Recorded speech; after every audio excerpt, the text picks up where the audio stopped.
Hey, sports fans, it's World Cup season, and you know what that means. It means it's time for soccer.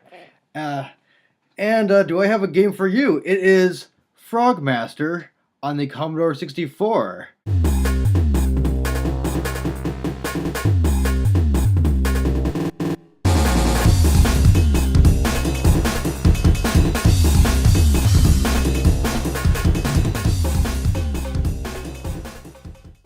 So, what Frogmaster is a soccer game that's based on the psychological research of one B.F. Skinner. And I wish I was making this up. I mean, this is like the work of a demented comp sci grad student. And the box is almost blatantly misleading. I mean, looking at this, you'd imagine these kind of cartoon frogs running around, under direct player control or something like that. Well, that's not at all what you get here. Before I'd mentioned that this was an automata-based game, and what I mean by that is that there are kind of these robots on the field, which are the tadpoles and frogs, and they have a random chance of moving in a certain direction. These are kind of mindless robots, and you train them by hitting the fire button when they do something that you want them to do. And the basic layout of the game is that you've got your frogs, eggs, and tadpoles in the middle. There's a brick wall that's optional that they, might have to break through or jump over. And you've got snakes as goaltenders, and you actually move those up and down yourself.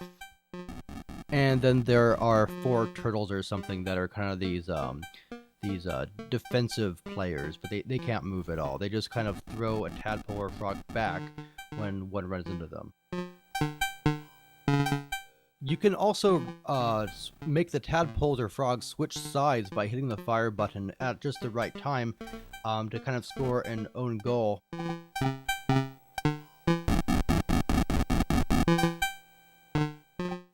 And another neat thing that they did is that on some modes there's a life cycle where tadpoles become frogs, frogs lay eggs, those eggs become tadpoles, and you can get lots of little guys on the screen, and it becomes kind of frantic.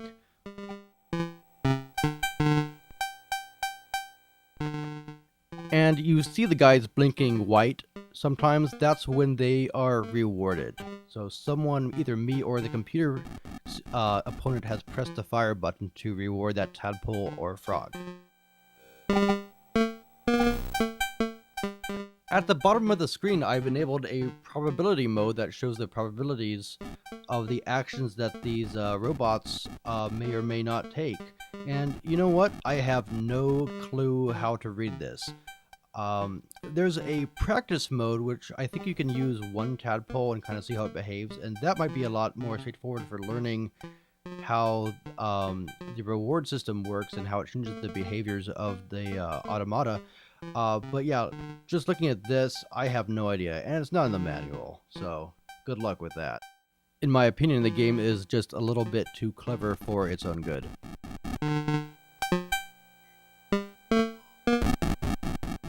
So, is the game fun? Well, I could see it being fun. I didn't have a total blast playing it. I don't know if I can recommend it, but I can't unrecommend it at the same time. It's just so weird. If you like stuff like Conway's Game of Life, but you wish there was more like a sports game, this is the perfect game for you.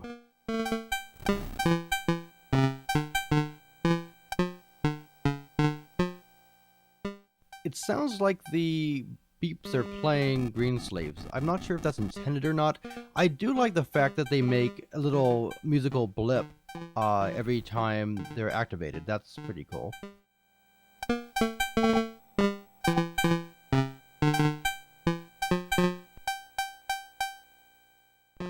I think the strategy in this game is to have a whole horde of tadpoles and frogs moving all different directions at your opponent, and then you can't defend against it because you don't know which one's going to move first. Like, watch this. I've got 3 frogs ganged up on me, and any one of them could go for the goal. I think that's the situation you really want to put your opponent in, and you do that by getting a whole mess of frogs on your side, and you do that by hitting the reward button.